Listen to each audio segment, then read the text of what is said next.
Tuan-tuan perempuan sekalian, pertama-tama bila sebut COVID-19 ni ramai orang takut sebab 80% daripada masyarakat kita, masyarakat dunia ni 80% percaya COVID-19 ni boleh membunuh. COVID-19 ni boleh kita kata menghancurkan, merosakkan dan sebagainya. Jadi sebenarnya yang pertama sebelum sebut pasal vaksin, kita kena tengok virus dulu. Sebab vaksin asalnya virus. Virus ni apa? Nombor satu, virus ni kalau kita nak kaitkan dengan agama kita, din, virus ni makhluk Allah. Nombor satu. Makhluk Allah Subhanahu Wa Taala yang dia tak ada kuasa, dia tak ada kekuatan, dia tidak ada apa-apa. Malahan dia adalah makhluk yang paling lemah yang Allah cipta. Kenapa saya kata paling lemah? Kerana virus tak boleh hidup tanpa menumpang orang lain. Tanpa host, tanpa rumah dia tak boleh. Dia mesti duduk sama ada sekecil-kecilnya bakteria ataupun sebesar-besarnya binatang, manusia dan termasuk juga tumbuh-tumbuhan. Jadi virus ni makhluk yang paling lemah. Dia mesti ada sel yang ditumpang baru dia boleh hidup. Itu satu. Yang kedua, virus ini juga adalah merupakan perkara yang kita katakan tadi, bukan sahaja dia tidak ada kekuatan yang besar tadi, tetapi dia juga mudah mati. Sebenarnya mudah mati. Kalau virus apa yang ada kat sini, mungkin dalam masa 1 jam, 2 jam, kalau tak ada, dia mati dah. Gitu. Walaupun ada setengah-setengah teori menggambarkan virus tak mati sebab dia tak hidup. Dia kata virus ni satu makhluk yang tidak hidup dan tidak mati. Macam dalam neraka. Kena seksa, kan? Kita ni tak hidup, tak mati. Macam itu. Tapi ini satu pandangan yang saya rasa salah. Sebab Allah gambarkan dalam Quran, kullu nafsin dha'iqatul maut. Semua mati. Semua benda ada hidup, ada mati. Baik. Ya, sebab tu nak gambarkan sini yang pertama sekali yang menakutkan kita sebab virus ni macam hantu, macam syaitan. Macam kita nak tengok sini, kita besar, kita kuat. Virus kecil, macam kita dengan semut. Sepatutnya semut tak boleh apa-apa pada kita. Tapi kalau semut masuk dalam telinga macam mana? Contohnya kan? Masuk dalam telinga samalah macam virus masuk dalam badan. Jadi nak sebut sini, virus bukanlah sesuatu yang kuat. Itu nombor satu. Yang kedua, vaksin. Vaksin ini sebenarnya dibuat daripada virus. Vaksin tu dia diraf daripada virus, sama ada virus itu sendiri ataupun bahagian-bahagian daripada virus yang telah dimatikan atau telah dilemahkan. Jadi maknanya vaksin ini adalah merupakan dia ambil daripada virus yang contohnya vaksin COVID-19. Maka dia ambil daripada coronavirus 19 yang kita definekan sebagai coronavirus 19 ni, COVID-19 ni, dan kemudian daripada situ diproses untuk melemahkan virus itu dan ataupun diambil bahagian daripada virus itu untuk menjadi suatu disebut sebagai vaksin. Ini proses dia. Tetapi yang menjadi satu persoalan kita yang pertama sekali ini ialah vaksin itu, dan bila kita kata dia dijadikan daripada virus dan sebagainya, maka dia bukan ubat sebab dia virus, dia bukan ubat. Dia virus. Jadi kita kena faham, vaksin bukan ubat. Vaksin ni adalah satu bahan yang digunakan oleh sains untuk masuk dalam badan kita, cara bahasa kampung lah, masuk dalam badan kita. Kemudian lepas tu, dia pun dilihat oleh badan kita. Dia berlawan. Badan kita kata, ni ada alien banyak ni. Tapi alien ni lembik je, tak ada apa-apa. Maka badan kita pun buatlah, kita kata antibody. Jadi bila badan kita tu, sistem imun kita melahirkan antibody, maka antibody tu akan pergi ke vaksin tadi, tengok rupanya vaksin dia lembik dan mati. Dia tengok ada vaksin yang hidup, virus yang hidup, carilah virus itu. Maka di situlah antibody akan mengalahkan virus. Jadi yang menyihatkan kita, yang menyembuhkan kita itu bukannya vaksin, bukannya virus yang lemah tadi, tetapi adalah antibody kita yang memang Allah SWT jadikan pada kita. Sebab itu saya sebut sini, jangan kita ingat yang menyembuhkan kita itu ubat. Ini satu masalah. Akidah kita ini, kita nak sangat tunggu vaksin. Seolah vaksin itulah yang menyembuhkan. Vaksin bukan menyembuhkan. Bukan kata dari sudut akidah vaksin tidak menyembuhkan. Tapi dari sudut peranannya pun dia hanya aktifkan imunisasi kita saja. Jadi ini satu fahaman yang perlu kita faham. Adakah vaksin itu diperlukan sebagai untuk kita nak melahirkan antibody? Maka kunci di sini ialah antibody. Kunci di sini ialah imunisasi. Maksudnya sistem imunisasi itu akan lahir dan melawan virus. Maka adakah vaksin satu-satunya? Tentulah tidak. Jadi sinilah kita akan pergi dengan lebih jauh. Bagaimana kita lihat, bukan vaksin sajalah yang akan merawat seseorang yang kena virus. Jadi kalau kita tunggu vaksin ni mungkin, dengan keadaan hari ini, minta maaf saya sebut, seorang profesor daripada UMS, menyatakan bahawa untuk menjadikan satu ubat itu matang dan boleh digunakan secara selamat, kurang-kurang 5 tahun, 10 tahun, 20 tahun baru boleh. Tetapi apabila dibuat dalam masa 1 tahun, berapa bulan, itu satu. Itu ada elemen lain pula yang terlibat dalam situ. Sebenarnya penyakit yang pertama bukan COVID-19. Penyakit pertama ialah akidah kita yang percaya kepada makhluk lebih daripada Allah. Itu penyakit nombor satu. Sebenarnya Allah uji kita bukan hanya sekadar COVID-19, HIV, SARS, MERS dan sebagainya. Tapi bagaimana iman yang ada pada seseorang itu benar-benar boleh merasai bahawa ini ujian daripada Allah. Contoh, patutnya kita rasa gembira. Bila Rasul SAW menggambarkan setiap penyakit ada ubat. Ini hadis sahih. Setiap penyakit ada ubat. Maka kalau penyakit itu datang kat Malaysia, tentu ubatnya ada di Malaysia. Kenapa kita nak tengok sampai ke Amerika, sampai ke luar negara, ke China, sampai ke... Ya, ubat dia siap baik. Jadi sini nombor satu, yang pertama sekali, macam mana digambarkan tadi, vaksin ini, dia adalah merupakan suatu yang banyak kelemahan dan kekurangannya. Kalau kita nak kata dia sebagai penyembuh, dia sebagai yang memberikan satu-satunya solution, penyelesaian kepada vaksin. Saya bagi satu contoh. Yang pertama sekali, dia akan hanya berkesan pada virus yang asal dia tu. Contohnya kalau dia virus COVID-19, maka dia hanya COVID-19 saja, satu virus je. Itu je, dia tak ada virus lain. Timbul virus COVID-21. Contoh kan, COVID-20 nak habis dah. COVID-21, virus COVID-21. Tak boleh dah. Katakanlah masuk Januari besok, virus COVID-21. Maka COVID-19 dah old, dah tak boleh. Jadi kalau kita ambil, kita tunggu tiba-tiba dah sampai bulan Januari, keluar pula COVID-21, beli lagi. Dan sebab apa saya kata? Sebab virus ni dia boleh mutate, boleh mutasi. Dia boleh berubah-ubah struktur dia. Dia masuk ke sini, dia jadi orang lain. Dia masuk ke sana, dia jadi orang lain pula. Jadi macam itu lebih kurang. Dan sebab itulah saya sebut kat sini, vaksin ni bukan satu-satunya penyelesaian. Yang kita tunggu, yang kita nanti-nantikan kerana dia adalah merupakan salah satu yang Allah izin ilmunya pergi kepada manusia, tetapi masih terlalu jauh lagi sebenarnya teknologi yang ada untuk benar-benar menyatakan bahawa vaksin itu boleh berkesan secara 100% dari sudut kesan fizikal. Yang kedua, kita lihat contohnya tahan vaksin dalam badan kita pun berapa lama? 5 bulan, 6 bulan. Pakar-pakar vaksin kata, lebih kurang 5 bulan, 6 bulan. Jadi maknanya lepas tu nak kena ambil vaksin lain pula. Jadi ini satu benda yang kita nak nyatakan bagaimana sebenarnya ubat itu ataupun sabab untuk kita mendapatkan musabab itu bukanlah fokus kita. Fokus kita ialah musabib tadi. Macam mana Ustaz sebut tadi, Dr. Loman sebut tadi. Fokus kita ialah Allah. Allah yang menyembuhkan. Dan Allah boleh datangkan kesembuhan dari pelbagai aspek dan pelbagai cara. Macam kita sebut tadi, bagaimana vaksin ni peranan dia ialah untuk mengaktifkan sistem antibody. Supaya imunisasi sistem kita boleh melahirkan antibody.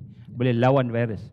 Jadi adakah ada cara lain? Banyak lagi cara lain. Nanti kita akan bincang sikit. Okay. Tapi nak sebut kat sini, apabila kita merasakan bahawa inilah satu-satunya perkara, maka akidah kita telah pun menyatakan bahawa seolah-olah kan Allah SWT ni tidak adil.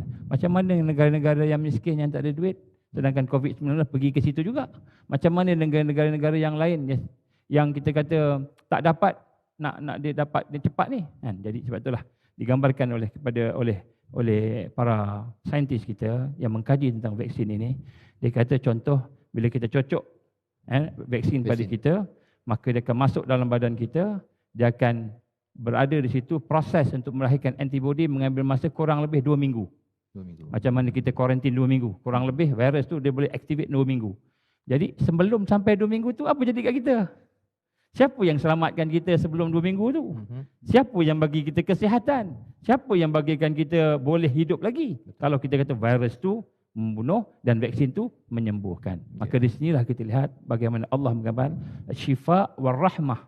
Bila Allah menjadikan penyakit, Allah menjadikan ubat dan Allah menjadikan rahmah di situ. Dan rahmah di sini bukan hanya kita melihat dari aspek-aspek perbuatan manusia mencipta sesuatu ubat tadi itu, tetapi kita melihat dari aspek keseluruhan bagaimana kita benar-benar boleh mendekatkan lagi diri kita dengan Allah Subhanahu Wa Taala dengan rahmat tadi. Itu perkara yang kita perlu, keberkesanan disentuh oleh penyakit dan keberkesanan ubat itu adalah bergantung kepada sejauh mana keberkesanan kita dengan Allah.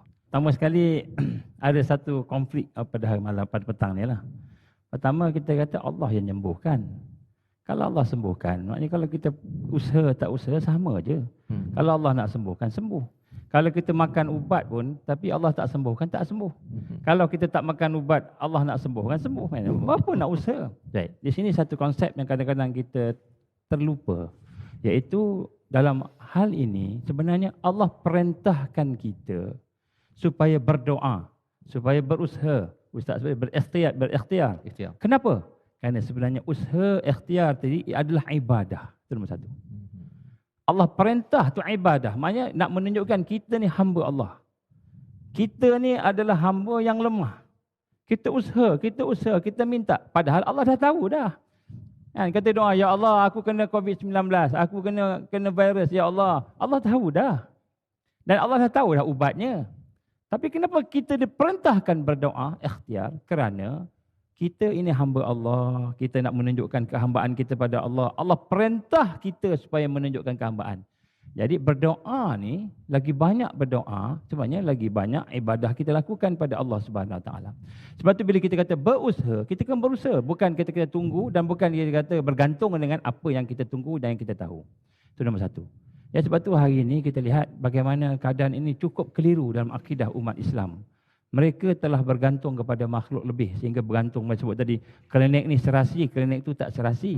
Yang serasi itu sebenarnya yang Allah izin. Kalau dia pergi klinik yang sama pada masa kata mungkin tak sembuh pula kan. Jadi lupa. Lupa. Jadi ini yang pertama. Yang kedua, digambarkan di sini sebenarnya kelemahan-kelemahan yang ada pada kita hari ini, kita bergantung sangat dengan makhluk, dengan ubat, dengan vaksin, dengan mana-mana, dengan doktor even. Kita bergantung dengan doktor. Doktor cakap kita ikut tanpa kita fikir. Maka kita telah meletakkan diri kita di bawah daripada makhluk yang menjadi hamba Allah kepada makhluk yang menjadi pada hamba makhluk. Inilah perkara yang menakutkan orang yang beriman. Sebab itulah kita lihat hari ini usaha kena buat. Bukan usaha kena buat sebab itu yang menjadikan kita sihat, tapi kerana Allah perintah. Jadi untuk itu, maka kita lihat hari ini kita kena berusaha. Apa usaha kita baik? Kita tahu tadi kuncinya ialah Allah telah menjadikan sebab musabab tadi. Kita nak kena kuatkan antibody kita. Maka apa yang kita nak buat? Senang aja. Apa yang Rasulullah buat itu semua yang terbaik. Laqad kana lakum fi Rasulillahi uswatun hasanah. Pada Rasul itu uswah yang terbaik, contoh yang terbaik. Rasul makan apa? Rasul suka minum susu kambing. Minum susu kambing, bau lah ustaz. Tak apa, bau minum lah. Itu Rasulullah suka minum. Makan korma, habatus sauda.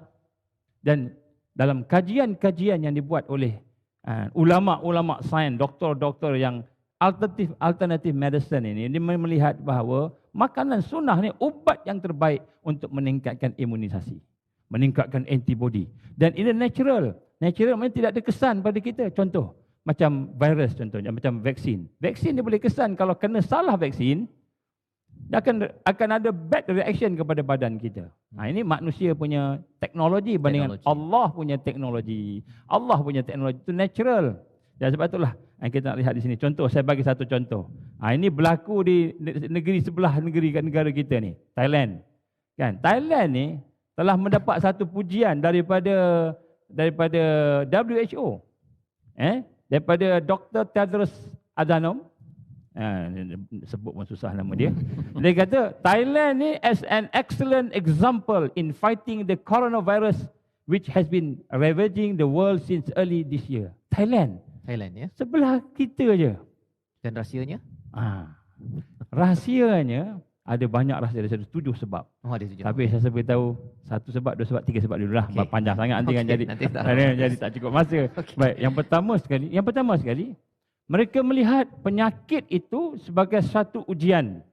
Dan dia kata ujian ni bukan pada orang sakit, pada semua orang. Maka dia menggalakkan semua masyarakat yang terutamanya NGO bersama-sama dengan kerajaan mengatasi perkara ini. Maka 1 juta lebih manusia, NGO ni dibekalkan dengan ilmu, dibekal dengan SOP, dibekal dengan kita kata keadaan-keadaan tu menjadi frontliner, bukan frontliner yang macam kita hari ini hanya doktor, nurse, itu kan polis kan. Jadi ini semua yang bersedia semua, dan mereka pergi ke kampung-kampung menceritakan tentang pandemik ini dengan keadaan SOP yang betul, maka dia bergerak on the ground. 1 juta lebih volunteers mendidik orang kampung. Jadi pada masa yang sama Dia kata kalau macam gini, ini salah ni, tak betul. Dia betulkan. Maka ini langkah nombor 1 yang menyebabkan Thailand advance. Langkah nombor 2, dia memberikan autonomi kepada Prime Minister dia untuk nak buat apa-apa. Maknanya dia orang bersetuju, Prime Minister akan handle. Macam Malaysia samalah. Lebih kurang Prime Minister kan. Baik. Jadi Prime Minister pula, walaupun orang kata dia orang tentera, tapi dia berpegang kepada satu iaitu fakta. Maknanya apa sahaja keputusan yang dibuat mesti berdasarkan fakta, bukan teori. Jadi beza, teori, hipotesis, fakta. Jadi ini 3 ni benda yang kadang-kadang kita keliru. Mana satu? Jadi dalam sains ni, banyak orang cerita pasal teori. Banyak orang cerita pasal hipotesis. Dan tak banyak orang cerita pasal fakta. Fakta ni kebenaran. Jadi sebab tu, antara teori dengan hipotesis, mana satu kita nak ambil? Kita kena ambil fakta, al-haq, kebenaran. Apa faktanya? Jadi apabila dia memberikan tugas ini, Prime Minister beri tugas pada seorang doktor yang terberkecuali, daripada semua agensi tidak ada kepentingan, dia buat research dan dia buat tim dia, maka dia telah menyatakan fakta-fakta yang sebenar yang diambil daripada ribuan doktor-doktor antarabangsa yang mengatakan bahawa pandemik ini hanyalah merupakan satu flu biasa sahaja. Maka dia menggunakan itu dan hasil daripada itu yang ketiga, faktor yang ketiga, mereka telah menubuhkan satu pasukan untuk menyelesaikan masalah pandemik, bukan mengurus pandemik. Kita di Malaysia ni, ni minta maaf sebut Malaysia ni. Biar kita belajar daripada Thailand. Pasal Thailand sebut ni, kita nak sebutlah supaya mudah-mudahan orang Melayu, orang Malaysia kita ni boleh. Thailand menubuhkan bukan saja pasukan macam kita hari ini, frontliner ke sana, frontliner ke sini, kita mengurus pandemik. Tetapi Thailand mengumumkan satu pasukan menyelesaikan masalah pandemik. Dan penyelesaian tu tak perlu tunggu daripada orang barat, orang mata biru. Tak perlu tunggu daripada orang timur, daripada China. Tak perlu tunggu, kita sendiri. Dan saya yakin kita ramai doktor-doktor, ramai profesor, ramai pakar-pakar yang boleh menyelesaikan masalah virus COVID-19. Tapi kita tak guna dan manfaat. Saya ingat lagi masa zaman-zaman kita belajar dulu, kan ramai kawan-kawan kita excellent dalam medical, excellent dalam research biomedical dan sebagainya. Di mana mereka? Kenapa kita tak gunakan tenaga-tenaga ni? Kita ada kumpulan pakar banyak. Baik. Jadi Thailand memanfaatkan pakar-pakar mereka, maka mereka mengkaji sehingga keluar dalam Menteri Kesihatan dia mengeluarkan statement. Menteri Kesihatan ni kata apa? Menteri Kesihatan ni kata, kita telah mendapati bahawa pohon-pohon sekian, ubat-ubat sekian yang ada di bumi kita, tumbuh-tumbuhan yang ada di bumi kita, herba ni boleh digunakan untuk merawat pandemik COVID-19. Maka mereka menggunakan. Doktor, bila 3 perkara ini disampaikan, terutama yang kedua tadi itu, WHO mengiktiraf Thailand, menguruskan ataupun negaranya. Tetapi dalam masa yang sama ialah doktornya membuat kajian mendapati bahawa ini adalah flu seperti flu-flu lain. Betul. Jadi WHO iktiraf perkara tersebut. Iktiraf lah. Maksudnya selama hari ini orang merasakan bahawa WHO paling tinggi, jadi kita dengar arahan daripada WHO dan akhirnya kita turun ke bawah. Tapi dalam kes ini rupanya WHO pun sedang mencari jawapan. Saya bacakan Carta Akhbar tadi menyatakan bahawa WHO memuji Thailand sebagai satu-satunya negara yang handle COVID-19 dengan cara yang terbaik, excellent. Dan kemudian daripada fakta yang mereka dapat daripada kita kata pakar-pakar, contohnya Profesor Sukarit Bhakdi. Siapa Profesor Sukarit ni? Dia asal orang Thailand, tapi di Jerman. Dia ni merupakan pakar bahagian mikrobiologi, bahagian virus dan bahagian imunologi, bahagian imunisasi. Dia pakar lebih daripada 20 tahun, 30 tahun. Dan banyak tulisan-tulisan tentang kita kata virusologi dan sebagainya ditulis, dirujuk pada dia. Dia telah menyatakan secara jelas, begini dia kata, flu ini tidak begini. Fakta. Maka diambil oleh orang Thailand. Kemudian begitu juga Dr. Profesor Dolores Cahill daripada Ireland. Dia pakar imunisasi, pakar bahagian virus, juga pakar. Maka dia kata begini. Contoh dia kata berita baik. Saya ingat lagi dia sebut dalam sidang akhbar. Dia kata mula-mula kata tuan-tuan puan-puan dalam bahasa dia lah, bahasa Inggeris.